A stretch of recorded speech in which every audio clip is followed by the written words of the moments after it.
c'est une forme de 49-3 qui vient de se passer. Pourquoi?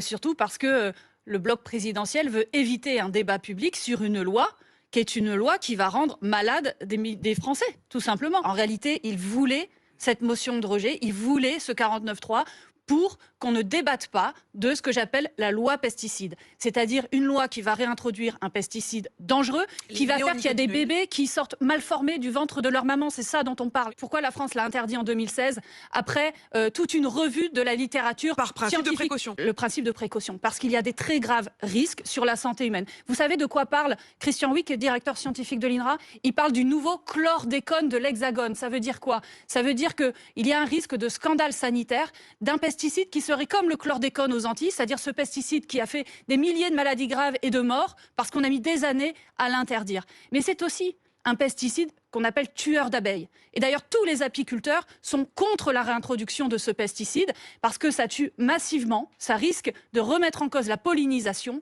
des abeilles. Or, les abeilles, vous savez, c'est la pollinisation de la plupart des plantes que l'on mange. Ce principe de précaution, il est dans la Constitution, décidée par Jacques Chirac en 2007. Et c'est là-dessus que s'assoient le président de la République et le Premier ministre si jamais cette loi est mise en œuvre. Et moi, je considère que c'est une loi trumpiste qui remet en cause les résultats de la science. Et par ailleurs, il y a quelque chose que ne fait pas le gouvernement, c'est interdire les importations de produits interdits en France. Il suffirait aujourd'hui de dire, les noisettes traitées ainsi ou les betteraves traitées avec des néonicotinoïdes, elles rentrent pas en France. Donc oui, une autre agriculture est possible. Il faut s'en donner les moyens, il faut protéger les agriculteurs et les soutenir. Mais cette loi fait précisément l'inverse. Cette loi, c'est vraiment une capitulation, une résignation, alors que la transition écologique est absolument nécessaire. Non, on ne doit jamais reculer pour la santé des Français.